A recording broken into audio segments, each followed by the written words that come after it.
Hello and welcome to Gladio Free Europe. I am here with the incredible Russian Sam. Hello, hello. And we are back. I know we had a short delay and I'm very sorry about that, but we have been working on some really cool content. Particularly a few episodes about colonial New England, picking up where we left off last year when we talked about the broader context of the first Thanksgiving. Over the past couple months, I've been reading a fair amount about early American history, which has not really been my forte up to this point. And one thing that really struck me is the centrality in so many eras of American history of New England. So I thought that it could be really interesting to go back into this period, specifically looking at how the world of the Pilgrims transformed into the world of the Boston Tea Party 150 years later. I think that in a lot of ways, New England can be understood as kind of the most American part of America. The Pilgrims might not have been the first colonial venture of the English in the Americas, but I think that theirs was the one that set the tone of American society and American culture in the most important ways. Looking forward, a lot of really important transformations in American society, like the spread of education, abolition, industrialization, would all happen out of New England. This was the home of John Adams, Samuel Adams, Horace Mann, all of these really intriguing figures.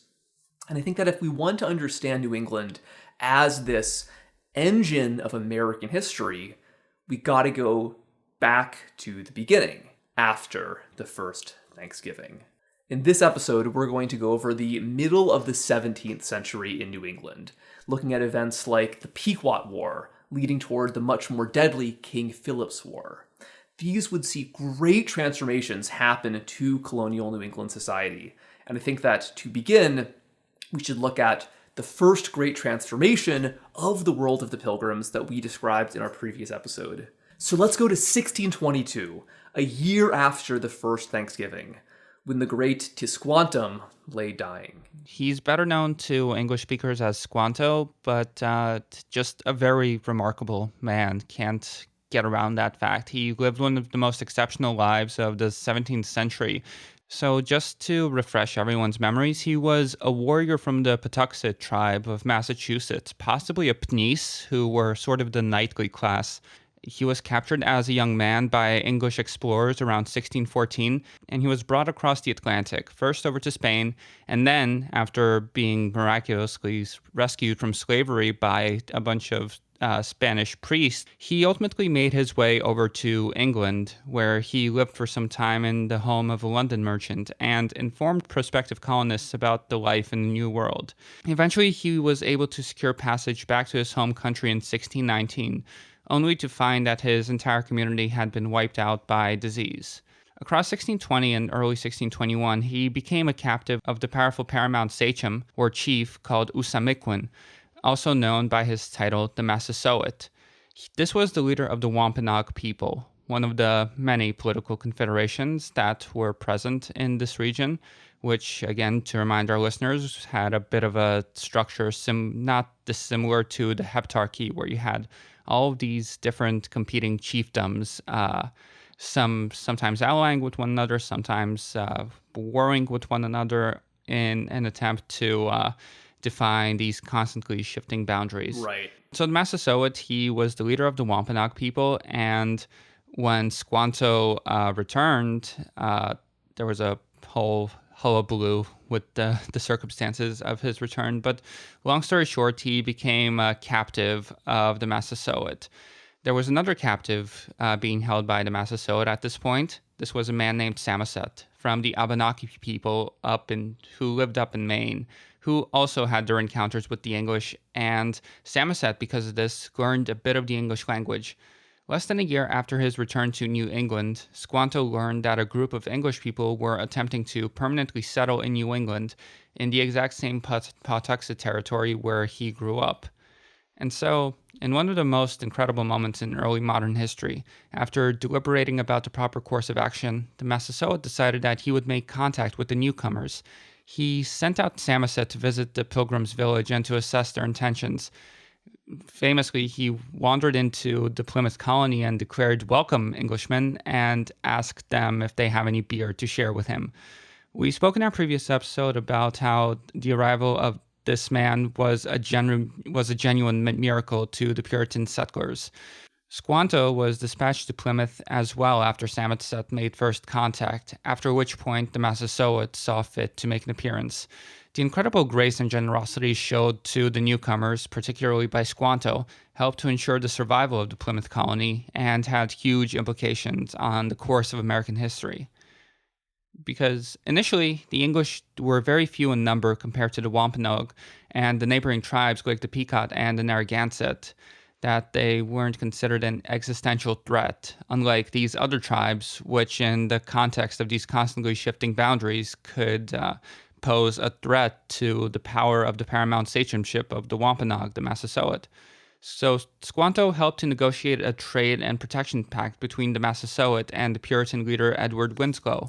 As recorded in the Pilgrim sources, it stipulated that the natives would do nothing to harm the Pilgrims, and that those who commit harm would be given over to Pilgrims for legal proceedings, that both sides would return stolen property, that there would be a mutual defense pact, and that Massasoit would send other sachems to make an agreement that natives visiting English settlements must disarm before entering, and that, quote, lastly, that doing thus, King James would esteem of him as his friend and ally.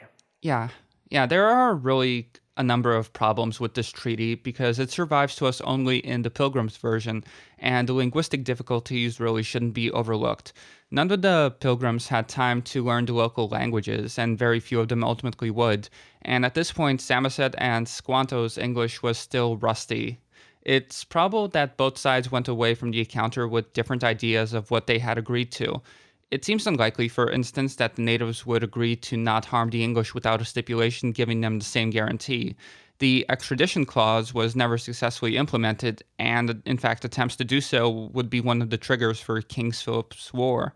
And it was already the custom of the natives to disarm before entering another town, unlike the English, who continued to brandish arms during negotiations and would continue in this custom because, as they explained to the natives, it was a sign of honor in their culture, this idea that you're being greeted by the armed warriors of another culture, which, I mean, fair enough. It's, I guess, a matter of interpretation. But nevertheless, this did make the Wampanoag uncomfortable, as well as the other Algonquin tribes.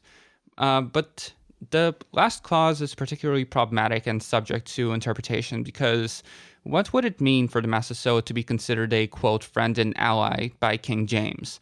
Did the Pilgrims even have the authority to make such a claim in the first place? This would become a thorn of contention when the balance of power shifted to favor the English in the region, and even contemporaneously, some settlers interpreted it to mean that the Massasoit had agreed to become an English vassal. But despite such questions, Massasoit walked away from the encounter pleased. But not everyone was convinced. Right. So across the next several months, warm relations were maintained between Plymouth and the Wampanoag, eventually leading to the highly mythologized but only faintly attested First Thanksgiving. But the pact was very flimsy. Language barriers meant that neither side was ever really certain that the other understood them, and that they were acceding to terms that they wanted. Perhaps more importantly, Samoset quickly learned that Winslow actually had no authority over the other English people, who may still be active in the Americas, including those avaricious kidnappers who had taken Squanto. Massasoit himself only had limited control over the entire Wampanoag people, because the paramount sachem had more influence than actual coercive power. At any moment, an upstart minor sachem could threaten to take his place. And in 1621, this minor sachem was a man named Corbitant. Yes, Corbitant was a sachem of the Pocasset subtribe and was uneasy with the Massasoit's alliance with the Puritans. He might have correctly recognized the existential threat that those Englishmen posed to the Wampanoag way of life, or it may have been that he was looking for a chance to seize power, or maybe it was a little bit of column A and a little bit of column B. But in any case, he made the bold move of reaching out to the Wampanoag's enemy, the Narragansett, possibly to form a secret alliance to overthrow Massasoit.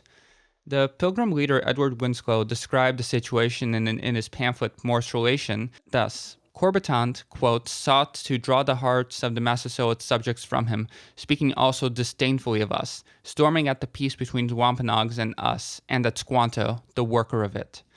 Corbitant had personally led a band of warriors to the village of Damascus, where Squanto and some of his allies were staying, and took them hostage with the intent of killing them. In Winslow's words, Corbitant recognized that, quote, if Squanto were dead, the English had lost their tongue. One man, named Tobamak, managed to evade capture, but he saw Squanto being held at knife point. Fearing for the worst, he ran to Plymouth and told them that Squanto had been killed by Corbitant. A party of 10 Englishmen, led by Miles Standish, were dispatched, and they broke into Corbitant's village, discovering to their relief that Squanto was still alive. The Pilgrims would spend the remainder of 1621 developing their settlement and cementing ties with the Wampanoag, especially because of common fears of their rivals, the powerful Narragansett. Hoping to intimidate the much more numerous natives, the Pilgrims had to bluff prodigiously, and many would try to test boundaries.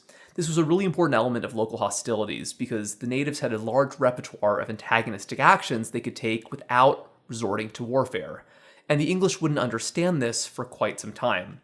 Yeah, they were basically psyoping each other all the time over there. Yeah. Rumors played a really important role in negotiations and communication, and there are many points, like the Corbitant episode, where rumors of impending hostilities would be circulated in an attempt to have better terms in negotiation without having to actually take up arms. Right. There are many points like the Corbitant episode where rumors of impending hostilities would be circulated in an attempt to acquire better terms in negotiations without having to actually take up arms. Some of our listeners might recognize this as a form of what Dennis Reynolds calls the implication. That is, nothing bad's going to happen. Things will go well. The other party will do what you want because of the implication of what happens if they don't comply. Right, and so by early 1622, about 4 months after the first Thanksgiving, the Narragansett leader, Uncas, approached Squanto and gave him a message to deliver to the English. It was a snakeskin wrapped around a bundle of arrows. Squanto was sure this was a threat, and his English allies responded in kind, filling the snakeskin with gunpowder and sending it back. Uncas was apparently either unnerved or impressed enough that he then sent this snakeskin around to various other tribes like Game of Hot Potato, before it eventually made its way back to Plymouth. Yeah. One of the interpretations I saw of this was that the natives, they made the association between gunpowder and plague, so in their minds it was kind of linked. They thought that this might be the way that plague is transmitted. Yeah, it kind of makes sense. It also explains why they were so eager to get their hands on guns, even though at this point guns weren't a very good weapon in and of themselves. They had more of an intimidation value rather than as actual, weapons of war. Speaking of intimidation, the English managed to keep their cool during this whole affair with Uncas, and they proceeded with a trade expedition headed by Miles Standish, only to encounter one of Squanto's last remaining relatives with a bloodied face, who warned them that the Narragansett had suddenly joined hands with both Corbitant and the Massasoit and were preparing to strike Plymouth.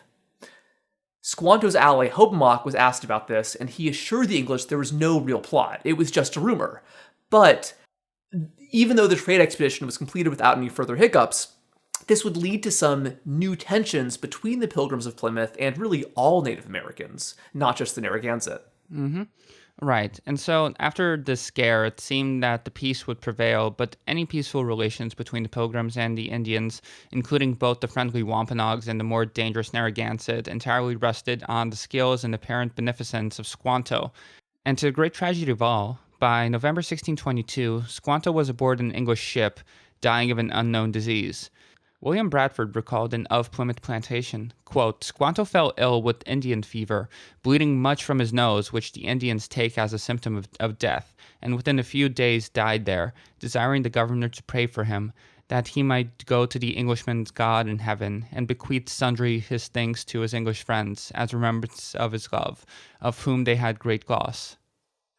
And this sudden death was a massive blow to the Pilgrims, who now found themselves in very uncertain waters. Could this have been foul play? On the one hand, another wave of colonists that summer had introduced a new wave of disease into the region, which indeed killed many people. But on the other hand, to me personally, it seems unlikely that Squanto, who had been among Europeans for close to a decade at this point, would not have been exposed to these diseases earlier. Mm-hmm. Yeah, no, it's true. It is. It's odd because remember, not only had he been living in Plymouth for a year, he had been in Spain for several years, and then in England for probably another full year. So you would have thought that he might have gotten something earlier. So this basically means that the timing was suspicious enough because this came after the antics of Squanto and his relative nearly wrecked relations between Plymouth and the Wampanoags, that some people thought this could have been some deliberate poisoning by either the Massasoit or another native leader who distrusted him. Because while Squanto appears basically saintly from an English perspective, even described by Governor William Bradford as an instrument of God, others, particularly many Native Americans, were more ambivalent.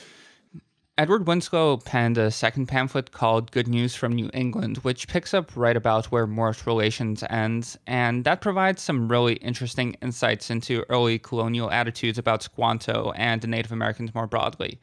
As a Puritan, Winslow believed that the religion of the native was a form of Satan worship, but he was not without great sympathy for them as a whole. At least that's the way I took it. He took great care to describe their ways, and he would even master their language ultimately. But again, although he saw their religion as devil worship, it should be highlighted that this wasn't really a matter of dehumanizing them, as would be the case later. In fact, I bet he had much more fiery invective to give against the Catholics rather than these natives who are just unfamiliar with Christianity to court, and consequently they have an excuse, unlike the papists who are, actively inverting the word of God. Right. And I think also the idea is that even if the Native American religion was viewed as Satanism, a lot of Puritans saw the natives as victims of Satan, not agents, which is kind of interesting. And of course, we also should mention here that this is we're getting ahead of ourselves, but this obsession that Satan could be everywhere in New England would have very important implications for the witch trials of the later 1600s. Right, but getting back to Winslow, his pamphlet begins by condemning the earlier English explorers who had preyed on men like Squanto, and he complained that even many prospective settlers in the region were, quote, the image of men imbued with bestial diabolical afflictions, which hampered missionary efforts that some pilgrims actually saw as their primary goal.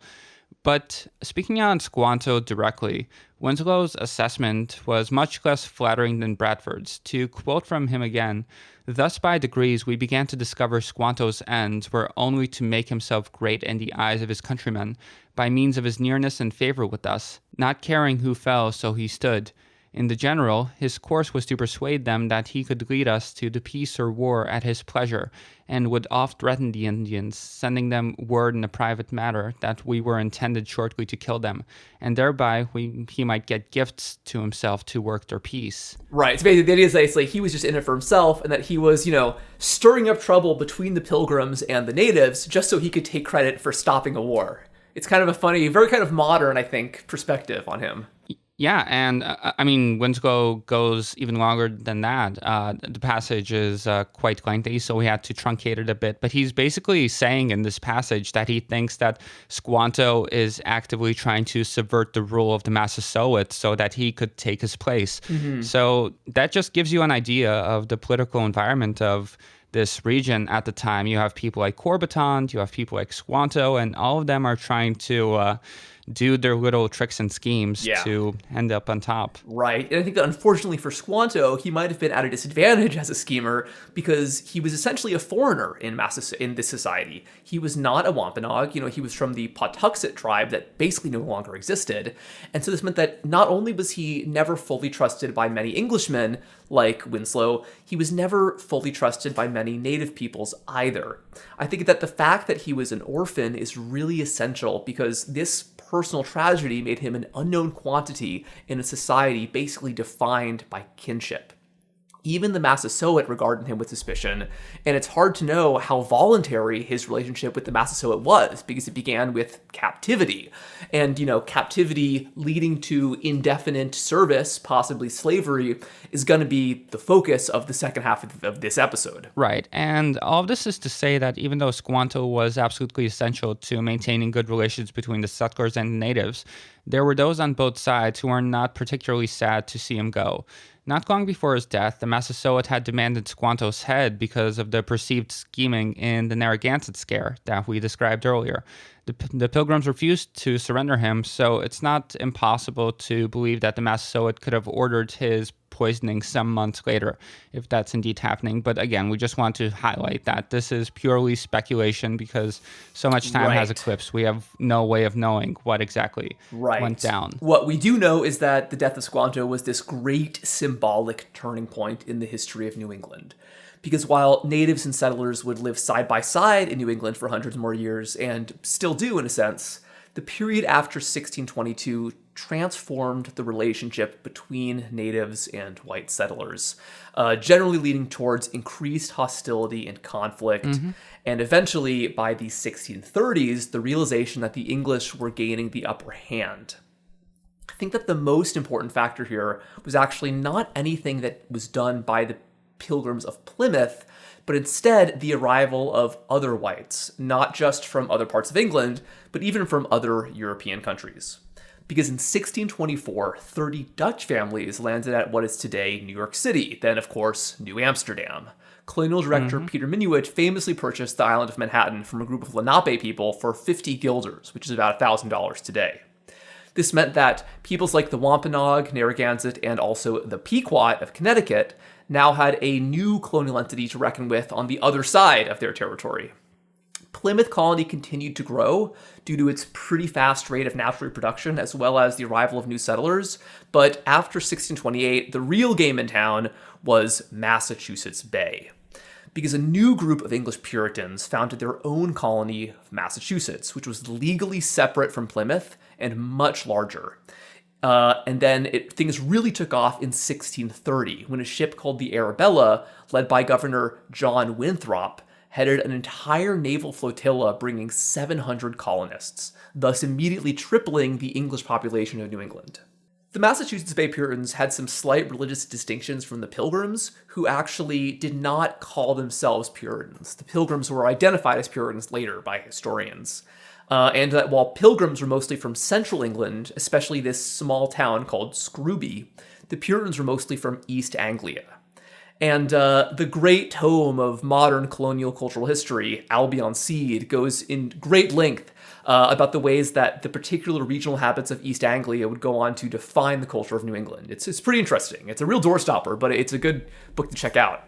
But possibly because of ideology or simply their larger numbers, Massachusetts Puritans were much more able to influence the politics and ways of life of Native Americans, slowly leading toward a relationship that was much less equal than what existed between the Pilgrims of Plymouth and the Wampanoags. Of particular interest was spreading Christianity. The official logo of the Massachusetts Bay Company that started all of this was a drawing of a Native American with a speech bubble saying, "Come over and help us." Yeah, so the Massachusetts Bay Puritans, they had a much more utopian religious vision. The idea was to be a religious and moral model for other Christians, in particular fellow English Protestants who they believed had fallen for Catholic idolatry, like the Anglicans who dominated Virginia hundreds of miles away. So by the end of the 1630s, the original colony of Plymouth was completely surrounded and outnumbered by the thousands of Massachusetts settlers. Unlike the small walled villages of Plymouth, the Massachusetts Puritans built real towns like the ports of Boston and Salem. The first one was named after the East English town where many Puritans had departed from, and the second one from Jerusalem in the Bible. To quote from historian Alan Taylor, quote, "Puritans insisted that the Christian God meant for them to enjoy the land in reward for their godly industry and to punish the Indians for their pagan indolence. John Winthrop explained, quote, "As for the natives in New England, they enclose no land, neither have they any settled habitation, nor any tame cattle to improve the land by, and so have no other but a natural right to these countries, so so as if we leave them sufficient for their use, we may lawfully take the rest. The colonists appointed themselves to judge just how much land the Indians needed, which shrank with every passing year. The resolves of the town of Milford in Connecticut in 1640 were particularly blunt. Quote, voted that the earth is the Lord's and the fullness thereof, voted that the earth is given to the saints, voted that we are the saints. Oh, wow, that's very presumptuous. No, very much so. And the big point of Albion Seed is that there's this through line from colonial Puritans to the 19th and 20th century of American history. And I do think that you kind of see the smallest grain of Mormonism in that line there. Oh, yeah. All right, so basically, Massachusetts Bay grew really, really fast, both due to immigration and an incredibly high rate of natural reproduction. This meant that suddenly Puritan and really English life in New England was no longer defined by the more conciliatory Puritans of Plymouth, but by the somewhat more bellicose and much more ambitious Puritans of Massachusetts. Across the 1630s, tensions between settlers and Native Americans led to the short but shockingly brutal Pequot War, probably the first open conflict between English settlers in New England and Native peoples. It doesn't get as much attention as the later and much bigger King Philip's War of the 1670s, but this was a hugely transformative event in its own right. Not in the least because the end of this war caused hundreds of captives to essentially suffer a life of slavery in English towns, really altering the course of American labor history and the formation of racial hierarchies in the American colonies. So before we talk about the Pequot War, though, and its consequences, I think let's do a little bit of a lay of the land here. We previously described the tribes that were around in the 1620s. Now that we're in the 1630s, we kind of want to take a step back a little bit and look at the broader region of New England and the Atlantic seaboard. So the biggest tribes in coastal New England were the Wampanoag and the Narragansett, who we've mentioned before. The Narragansett actually surrounded the territory of Plymouth, which meant that there was no way to get from Plymouth to Massachusetts by land without crossing through Narragansett territory. That led to some tensions there. It also meant that, because they were surrounded on all sides by Indians, the peoples of Plymouth, even into the 1640s and 1650s, had to be a little bit more conciliatory than the Puritans could be. Going down to the west into Massachusetts and Connecticut, you've got the Wampanoags as well as the Pequot people, mostly in Connecticut. And the Pequot people in this time were involved in a violent conflict with a group known as the Mohegans, who seem to have started out as some kind of a sub-tribe of the Pequots, but were quickly separating away, largely due to the efforts of a very interesting figure named Uncas, we're going to talk about in this episode. Yeah, and that's a really interesting phenomenon because, again, this is why people prefer to talk about sachemships rather than tribes, because when you hear tribe, you think of this, primordial ethnicity type thing where it's these people just always exist. But here with the Pequot Mohegan split, we see that this is a result of actual political machinations. Totally. We talked about this way back in the early episodes of Gladio Free Europe, in one of our episodes about ancient Germanic-speaking tribes. But there's this assumption that, a tribe must be some kind of, clan-based ancient line of descent, when in fact, a tribe or a clan or whatever often can be a political unit, not an ethnic unit. And that's very important to keep in mind. Mm-hmm. Yeah, and just in general for keeping track of this region, because again, when the English first landed in New England, there were 6 major tribes, but again, there's no way of telling what exactly was the lay of the land before they came, so we don't even really know where these tribes would have existed, or even if the same tribes existed at all, even 20 years before the arrival of the Pilgrims. And so if we move even more south and west of the Pequot territories of Connecticut, we get into New York, which then, of course, was New Amsterdam. So it was a colony of the Dutch, although, however, Long Island was actually English at this time, and eastern Long Island had a few important Puritan English settlements. And then outside the boundaries of Dutch New York were the fearsome Mohawk people. The Mohawks were, in fact, the eastern flank of the Iroquois Confederacy that dominated the Great Lakes, stretching up into Canada. Traditionally understood as defenders of the Confederacy from eastern tribes like the Wampanoag and the Narragansett, the Mohawks had a very long history of warriors. They kind of remind me of the marcher lords you see in medieval Europe, who have such a long history of low-level conflict with their neighbors that they take on a kind of a more martial lifestyle in general.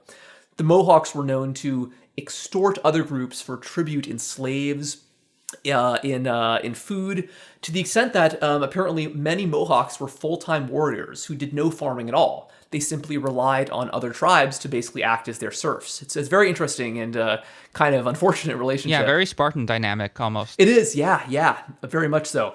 All right, so now that we know the players involved, let's talk about the Pequot War. I'm just going to say, before I read the book Brethren by Nature, I had never known anything about the Pequot War at all, but now I'm realizing it is really one of the most important conflicts in early American history. It was just so transformative, largely because, as we'll talk about, it provided English white settlers with slave labor for the first time in New England. But to explain how that slave labor was acquired, let's see how the war that justified it started. So it was a big war with very small beginnings. It began as retaliation against the Pequot people for the killing of white fur traders. Interestingly, these white fur traders were actually killed by the Pequots not because of any conflict with the English, but because of a conflict with the Dutch. Because a guy named John Stone was accused in 1634 by the City Fathers of Boston of a litany of crimes, including drunkenness, adultery, and even piracy. We mentioned that the Puritans lived by an incredibly strict moral code, so personal behavior was very strictly prohibited.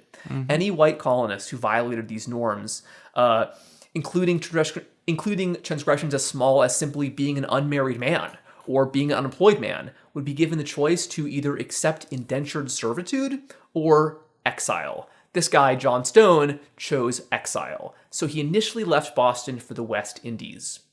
Massachusetts and the Caribbean might seem like worlds apart today, but in the 17th century, the small handful of English colonies scattered across the Atlantic were pretty interdependent. They really relied on each other for shipments of food, of money, and really any kind of goods and wealth. They were always trading with each other. Ships going from Old England to New England typically took a circular route that brought them down into the tropics, where they'd restock at English colonies like Barbados, as well as a short-lived Puritan settlement called Providence Island off the coast of Honduras. This guy, John Stone, he was probably involved in the early rum trade, which used the sugar cultivated on the island. The first record we have of rum actually comes from a Massachusetts law banning the sales of, quote, Barbados spirits. He may have witnessed the beginning of African slavery in the colonies. Just like the Spanish a century earlier, the English colonists in the Caribbean forced the indigenous Arawak people to work the sugar fields. But the absolutely inhumane conditions of the early plantation economies, paired with European diseases, caused most of the indigenous peoples of the islands to rapidly die off. Many others, given their knowledge of the local landscape, fled into the hills and caves of the island, which were free of European control. The practical concerns, as well as a misguided sense of humanitarianism, caused the Spanish to move from indigenous servitude to African slavery, and the English would themselves follow suit in this. Right. John Stone probably learned that in the 17th century, the dealing of slaves and servants was a difficult business because of restrictions on trade between the English and Spanish colonies. The slavery presented a problem for the early modern merchants for the simple reason that slaves are people, no matter how hard the enslavers would try to deny their humanity, which means that while slaves generally had no rights as we would understand them today, all slaves were political agents and political subjects. There was the fear that the slaves purchased from Spanish colonies would be the rightful legal subjects of the King of Spain, especially because many slaves in the 17th century were not African but indigenous to the Americas. Yeah. What this meant was that any merchant of low moral character, like John Stone, would be best off capturing and selling Native Americans from the land surrounding the English colonies. It helped that, unlike the Spanish, the English crown offered no protections to Native Americans at this point. And so this means that in around 1635, John Stone returned to Massachusetts illegally, where he joined a group of Dutch traders who sought to go into the Pequot territory to raid for slaves. What he didn't know is that these Dutch traders he was joining with had a long feud with the Pequots over the alleged killing of a Pequot sachem several years earlier. So this meant that eventually they did manage to get into Pequot territory. They captured 2 Pequot men and told them to lead them to their village. They thought that they would have the element of surprise, that they could capture a whole bunch of Pequots to take as slaves. Instead, these 2 men led the Dutch and Johnstone into an ambush where they were all immediately, and I would say pretty rightfully, killed. Yeah. Yeah, so many Puritans in Boston actually cheered on the killing of this infamous apostate and all-around terrible person, but because Stone was a citizen of the colony, the government insisted that the Pequot nation pay reparations for his killing. The Pequots said that his killing was an accident because they thought he was Dutch and not English, and to make matters even worse, they refused to identify which men among the Pequot had caused the ambush.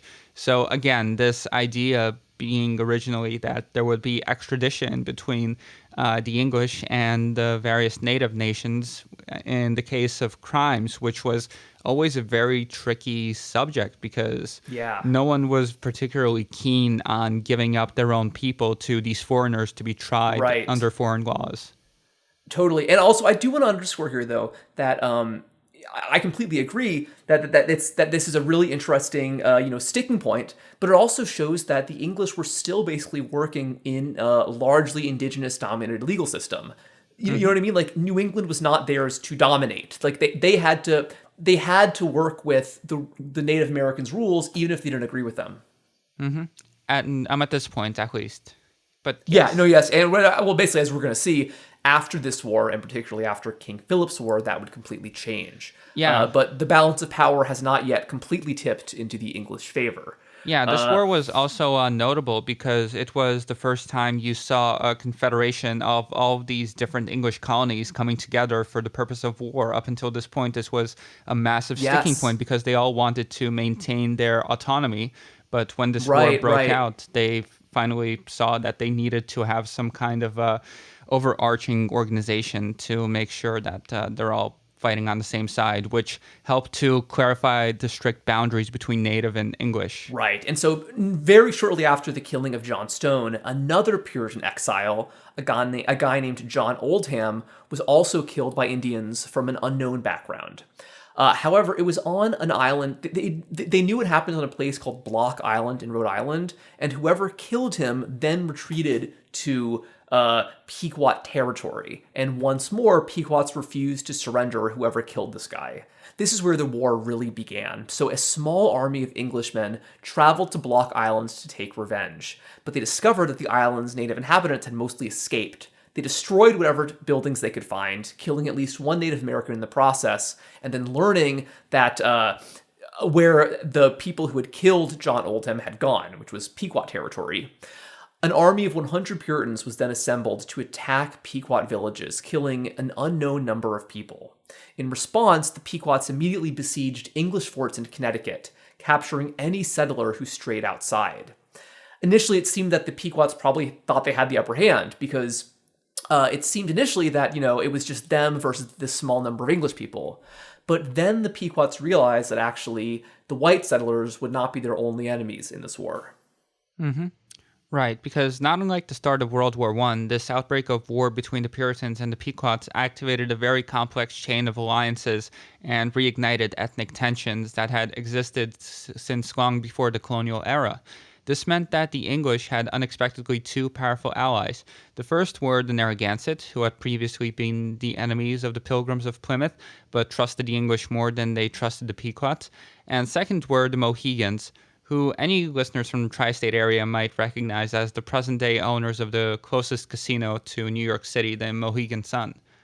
Yeah, and so, an ambitious Mohegan sachem named Uncas was really instrumental in bringing these alliances together and forming this coalition of Native American tribes and all of the Puritans kind of working together to fight the Pequots. They all had various reasons for not liking the Pequot people of Connecticut, and they quickly realized that the Pequots were completely surrounded. Interestingly, Uncas also, during this war, allowed some English settlers to permanently live in Mohegan territory, and the town that these white settlers built is called Uncasville. It still exists today, and it is, in fact, the location of that casino you mentioned. Mm-hmm. Right. So in the spring of 1637, a tri-national force of English, Mohegans, and Narragansetts under Uncas and John Mason led an attack on the walled Pequot village known as Mystic, which was located in the Connecticut swamp. By early colonial standards, this was a huge battle with hundreds on both sides. When the Puritans and their allies were unable to break through a wall by the traditional means, John Mason came up with a brutally effective solution, which shocked both Englishmen and Indians under his command. Instead of trying to attack the town and claim it for their own, they would just burn it down with all of the inhabitants inside. According to one Puritan soldier, quote, many were burnt with the fort, both men, women, and children, and others forced out, 20, 30 at a time, which our soldiers received and entertained by the point of a sword. Down fell men, women, and children, and those that escaped us fell into the hands of our Indians. Yeah. And then of the survivors of this burning, they were chased into the swamp, leading to a brutal fight in which hundreds more were shot, stabbed, or drowned across 2 entire days. It sounds just incredibly miserable. The Pequot sachem managed to escape the fight, only to be captured by the nearby Mohawk people of New York. The Mohawks weren't actually belligerent in this war, but they took this opportunity to show the burgeoning Englishmen where their loyalties lay. The Mohawks killed the Pequot sachem and then sent his head and hands as a gift to the governor of Massachusetts. Mm-hmm. Up to 700 Pequots would be killed in what became known as the Mystic Massacre. This was a fundamental turning point in English-Indian relations and arguably the start of a centuries-long campaign of slowly simmering genocide against all indigenous Americans. While some Puritans condemned the massacre for being unnecessary, unjust, and unchristian, others thought that it was a brief episode of mass slaughter which could prevent further violence in the future. Some other Puritans would even justify the massacre on biblical grounds, citing the slaughter of the Philistines and the Amalekites by the ancient Israelites. Although some native warriors eagerly participated in the massacre, others saw it in an aberration of the traditional rules of war in indigenous New England because at this point we really need to clarify what war looked like in New England up until this point. Yes, no, 100%. Right. I completely agree. Because while some native groups, like the Mohawks, did carry out pretty brutal massacres, that was something they were infamous for, in coastal New England, war seems to have been much more limited and ritualized. It really was more like small targeted assassinations in which small handfuls of men would go out to seek down and kill individual men from other tribes. Usually an entire war would just be fought to kill 1 or 2 people. And then in response to this killing, some kind of reparations would be paid, some kind of treaty would be agreed upon. Often slaves would be captured, but as we're going to talk about in a minute, slavery in this context looked quite different from later slavery in the Americas. It is very possible that Squanto might have actually been a slave of Massasoit, given what we know of how they came together. Generally speaking, the main prize was capturing people as slaves. It was not killing people. Killing children, as happened in the Mystic Massacre, was especially frowned upon. Not just for sentimental or moral reasons, but because children, as you know, they're so young and malleable, they could be raised up in the customs of your own tribe and eventually become fully fledged members of your tribe. Mm-hmm. Even the Mohawks, who did have a habit of killing children, they would often let the adoptees from other tribes rise to a very high rank.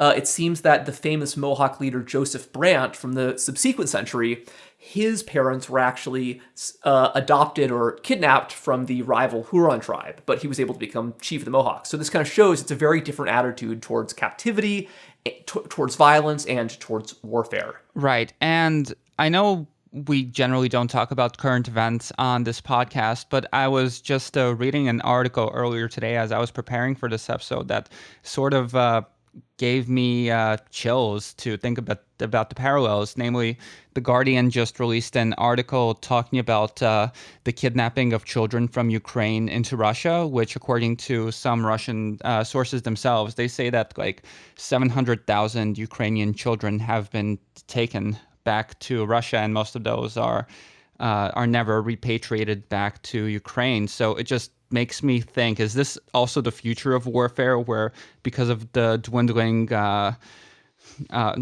rate of reproduction, people just start kidnapping children again on a massive scale. That's possible. And hey, and even as you're looking closer to home, like, there's such a long history of the kidnapping of Native American children by white settlers to acculturate them into this culture. Like it's a very nasty practice. I do think that this kind of captivity is fundamentally not as bad as later Anglo-American slavery as defined by the South, but still any kind of captivity, forced labor, forced acculturation is evil, whether it's being done by, English settlers or by the Narragansett. I think it would not have been pleasant to live through.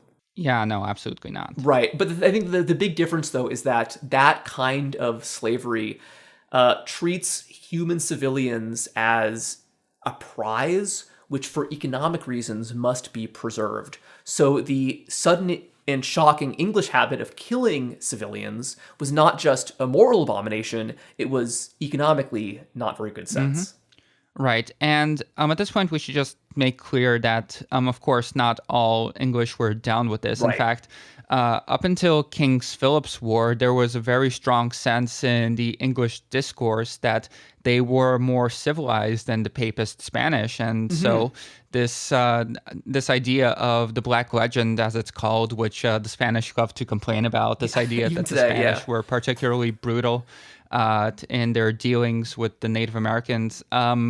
Not necessarily true in practice, but it was a very strong motivating force for deciding the conduct of all of these people who, steeped in a very deep Puritan tradition, saw this kind of barbarity as an aberration of the moral order ordained by God. And so consequently, this idea of setting themselves up against the Spanish as the more moral people who don't do these kinds of things was just very central to their discourse. Right.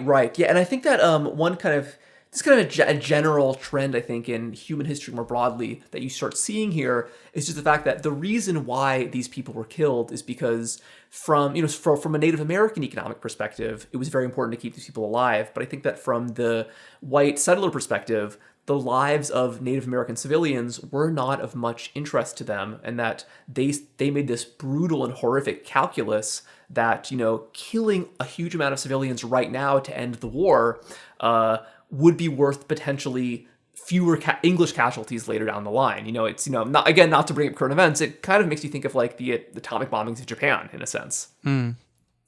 Yeah. And I think that it's this calculus happening here where ideologies the kind of almost humanitarian Christianity of the Puritans starts to fall away in light of these brutal practical considerations. And that's really what we're going to see going forward, the kind of dissolution of the Puritan utopian dream, especially with what we're going to see, the widespread adoption of slavery. Because after this war was clearly settled, or was basically over, many Pequot people did survive. And several hundreds of Pequot slaves, or captives rather, were now being divvied up between the English, the Narragansett, and the Mohegans. So let's talk about what this kind of early captivity or slavery or servitude looked like. I use all of those words here because this kind of slavery in early New England did not really look like slavery in the later American South. It was not as industrialized, it was not as dehumanizing. It was still exceptionally brutal to anybody who experienced it, but it was fundamentally a different institution. And I think the most important difference was that on paper it was supposed to be temporary and punitive. The Pequots were given sentences of 10 years of servitude or slavery, both words were used, as punishment for their involvement in the Pequot War. Although this was a time when, in the earliest, 1630s, 1640s era, the distinction between slavery and servitude was not really hammered out. So our main source for this part of the episode is the book Brethren by Nature by Margaret Ellen Newell, and she points out that to the English at this time, the word slavery actually did not have implications of permanent servitude like enslavement of Africans. In the Elizabethan era, even before the settlement of New England, the word slavery was actually used in England to refer to 10-year punishments given out to debtors and prisoners, which I found quite shocking. I didn't realize there was still, any kind of practice of anything called slavery that late in Europe. That's kind of crazy to me. Yeah, brings a whole new dimension to the idea of debt slavery. That's true. Yeah, it was quite literal. Yeah.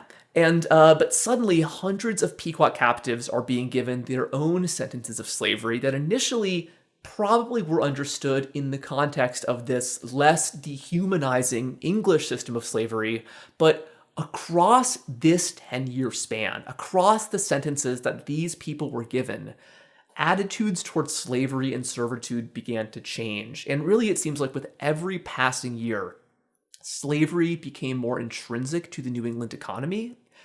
It became more legally codified, and the idea that it was supposed to be something that was punitive and temporary, given as, punishment for a crime, that became increasingly remote.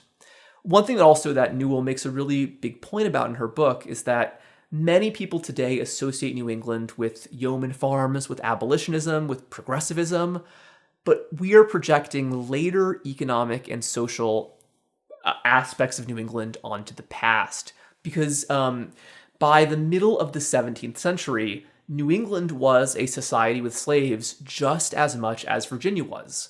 Its form of slavery may not have been as brutal, but in practice, I'm not sure how important the difference was, especially because, as we're going to talk about, even though sentences of slavery were intended to be temporary, many white slave owners found ways to get around that and keep Pequot people enslaved basically forever.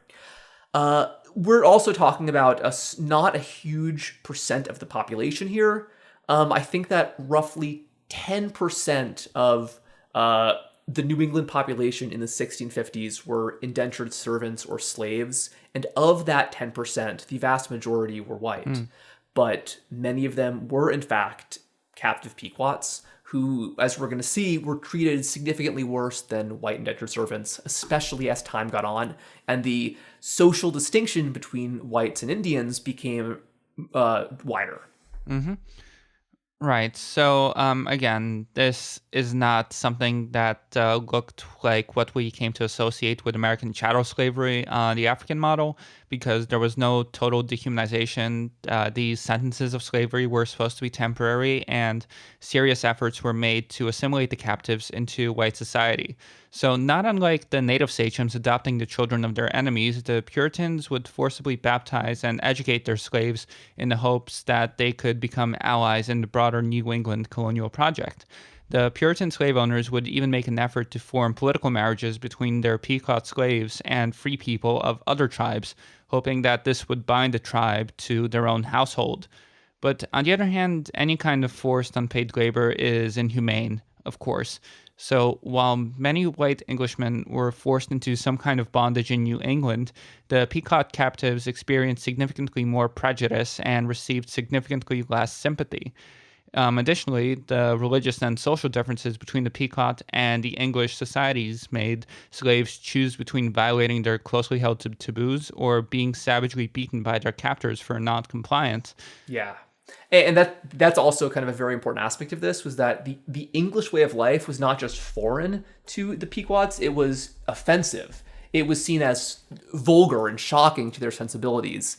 For instance, the farming was strictly gendered in Pequot society. It was something that women did. It was not something that men did. Many Puritan slave owners forced Pequot men to do farm work, which they saw as being forcibly put into a feminine position, which would have had humiliating implications about gender and sexuality. Pequot women were really unwilling to work when they were on their period because of another whole set of taboos.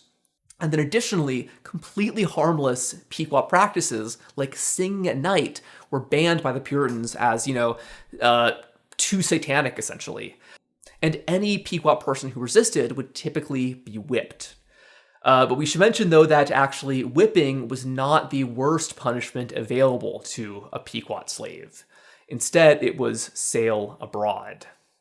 Because remember how this war began because of the Englishman John Stone intending to sell Pequots to Barbados? That threat was now brought back. And at any moment, a Pequot person could be sent on a ship and packed away to the Sugar Islands to experience a regime of much more brutal slavery and also much more deadly slavery from which they had really no hope of ever returning home. Right. Generally, when people hear the phrase being sold downriver, they think about African slavery in the 19th century, when suddenly the invention of the cotton gin and the expansion of white territories in the continental U.S. meant that there was a whole lot more territory for slaves in places like Virginia to be shipped to that were much more brutal to them. And yeah, it was just very interesting to find out that like this idea of being sold down south into much more brutal conditions got its start right here rather than in this later period. There was one other area in which seemed that this form of slavery was not as exceptionally brutal as later American slavery, which was that, I guess you don't want to give them too much credit for this, but thankfully sexual abuse does not seem to have been anywhere near as widespread, and enslaved women had, at least on paper, the right to sue and bring justice to anyone who should abuse them.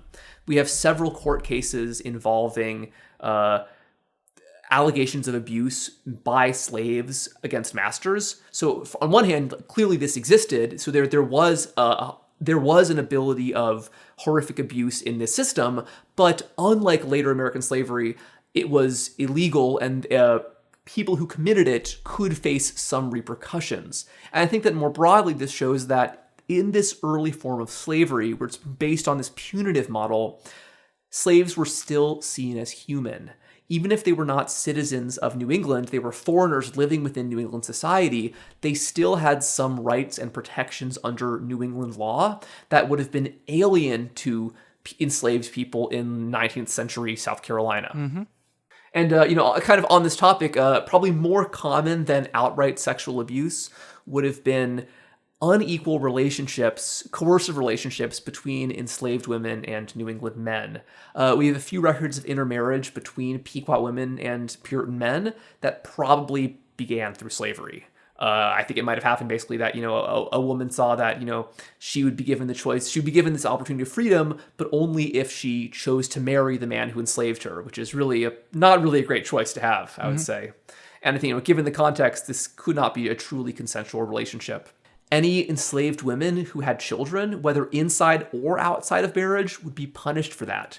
Some enslaved women would be married to other slaves or married to white indentured servants, and every child that they would bear while a servant, they would be given 2 extra years of servitude as punishment or reparations or whatever for the period in which they couldn't work because they were too heavily pregnant. Yeah, this is all very interesting just from a racial perspective, just because these people didn't have the same kinds of taboos that would exist in Southern society around the sexual abuse of black slaves, because I guess they just didn't have enough time to develop their own system of racial supremacy at this point that would have actually... Well, I think that's it. And I think they remember because in the early period when there's not such a power gap, you have to treat other people as human. You know what I mean? I think that the Puritans, in this time and place, the complete dehumanization we see under later racial regimes didn't really kind of make sense to exist yet. But as we're going to see across this period, that racial regime does begin to take place. Like we mentioned, there was outcry about mistreatment of white indentured servants, even Irish Catholics, the feared Catholics, that was not given to the treatment of slaves, of Native American slaves, which was seen as kind of less objectionable. And additionally, this increased racialization corresponds with the increased entrenchment of slavery in New England. So, like we said, Pequot captives were supposed to be set free after 10 years, but there were a lot of ways around that. The simplest way was that we mentioned that many slaves had children in slavery. Not only were their children born into slavery, but their condition of slavery would last for much longer. The idea would be that, instead of being a period of 10 years, someone born into slavery would be under the care, supposedly, or really under the thumb of their master until adulthood. And what I found kind of surprising is that adulthood actually got to be defined by the master. Sometimes it was as early as 18, but it could have been as late as 30. So this could effectively be, a 30-year sentence.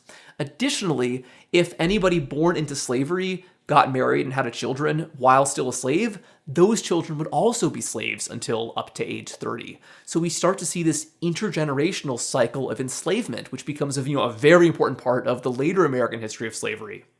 And you also have cases of slave owners finding really cruel ways to get around freeing their slaves after 10 years.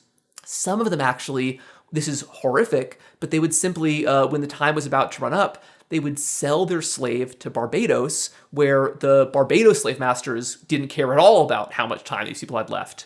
And other times, especially in the hinterlands, where they were kind of more free from any kind of legal recourse, white slave owners would simply refuse to let their Pequot captives go and would force to keep them on in bondage for, the rest of their life. And there was nothing these people could do. And so in the decade after the Pequot War, as slavery became commonplace, in particular in the port towns, the new ideas about race and slavery began to shape up. Because of the prejudice against Native Americans, initially mostly on religious grounds, many New Englanders thought it was unreasonable for white people to be treated as badly as Indian captives.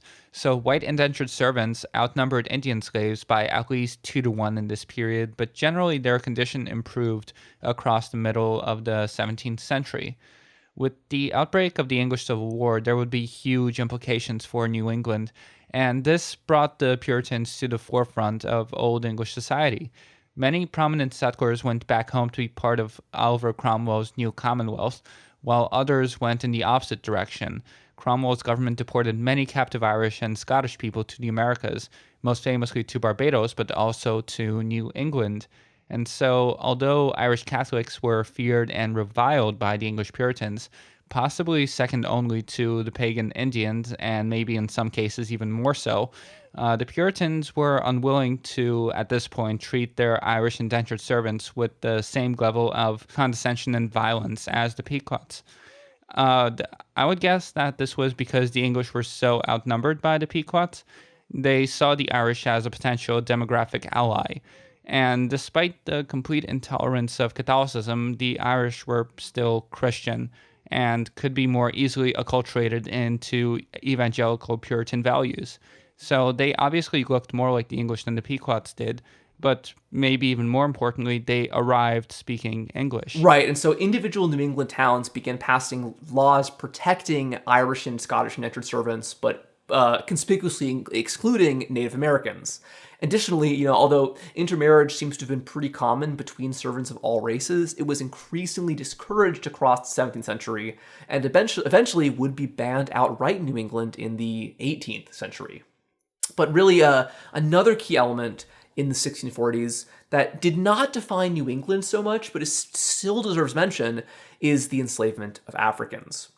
Due to the expansion of the Native American slave trade, many New England Puritans, especially in Boston, became involved and invested in the broader Atlantic slave economy.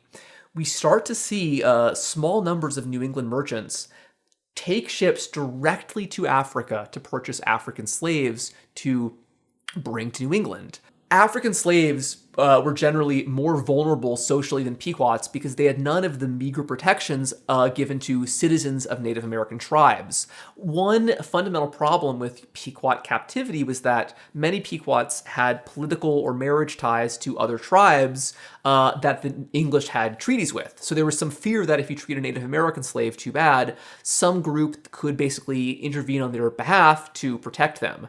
There was no such hope for African slaves. And additionally, the tradition was for African slaves to be enslaved for life. And I think really more than anything else, that is why African slavery was desired. New England never had a plantation economy, so there were never huge numbers of Native American or African slaves in New England.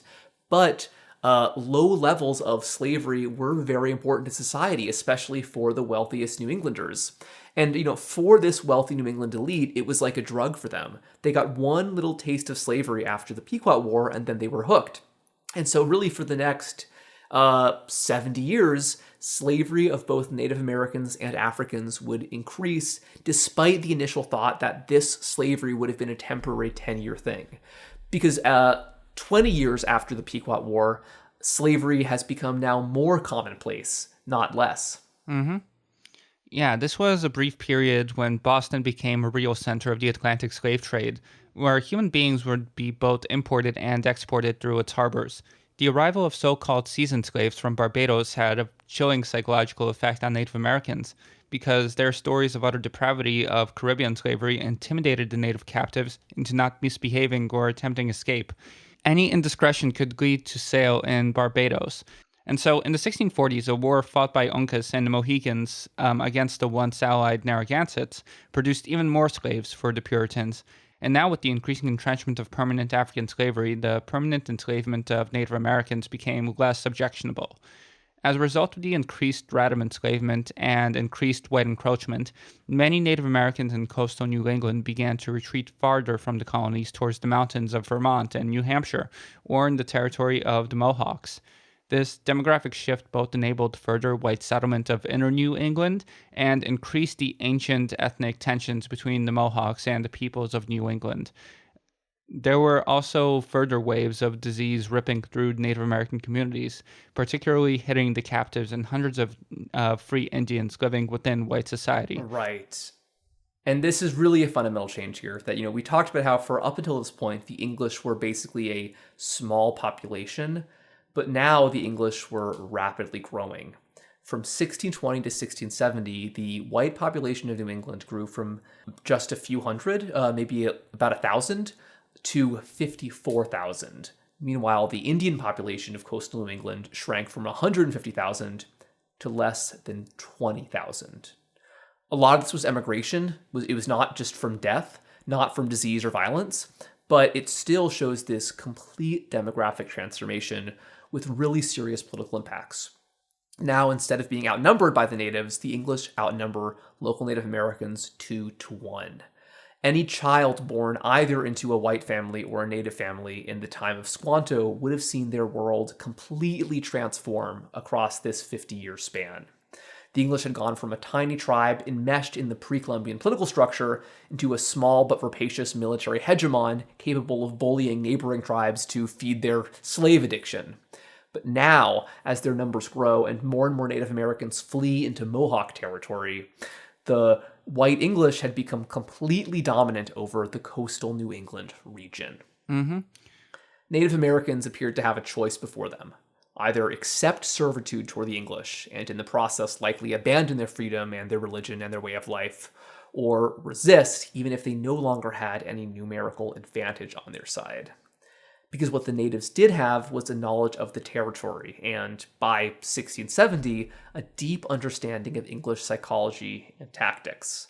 As we're going to talk about in our next episode, a coalition of New England tribes under the young chief Metacomet, also known as King Philip, would attempt and come very close to destroying all English settlements in the American Northeast. Yeah, that was heavy stuff, and we're not out of the woods yet. It's going to get worse before it gets better. No, and that's the thing. So the Pequot War led to the creation of a racial hierarchy in America that had kind of been alluded to in the earlier decades of Puritan settlement, but was now really starting to come together and have legal implications. We are still living, obviously, with the ramifications of this kind of racial hierarchy today.